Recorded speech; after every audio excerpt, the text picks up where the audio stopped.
В городе Нюрбе строят 2 крупных квартальных котельных. Согласно планам, объекты должны будут заработать в сентябре следующего года. Финансирует эти проекты Европейский банк реконструкции и развития. Накануне в Нюрбе побывала рабочая группа из Дании. Делегаты ознакомились с ходом работ.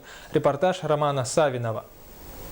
Европейским банком реконструкции и развития для строительства в городе Нюрба 2 квартальных котельных мощностью по 24,5 мегаватт каждая вложено более миллиарда рублей.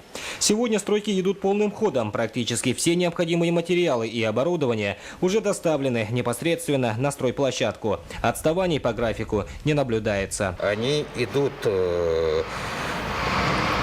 строго по графику, и даже по некоторым объемам работ они идут с опережением графика, поэтому они к 1 сентября 2016 года однозначно должны ввести объект. Эти 2 квартальных котельных в перспективе должны заменить 7 котельных в городе, которые работают на жидком топливе.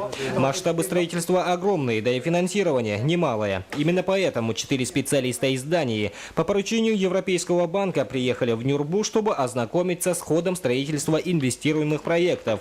Также не в последнюю очередь интересовал их и вопрос загрязнения воздуха. Для выбросов этих вредных веществ, уменьшения, так вот циклон и так далее, эти уловители, и за счет этого достигается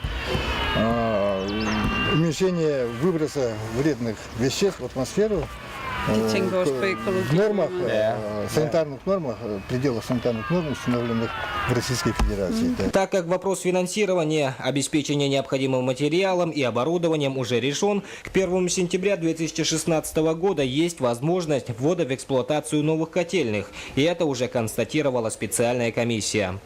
Те 7 котельных, которые старые котельные, они в течение года будут стоять на теплом резерве для того, чтобы довести эти 2 котельные дома. С вводом в эксплуатацию 2 квартальных котельных нюрбинский филиал ГУП ЖКХ наконец сможет отказаться от небезопасного жидкого топлива.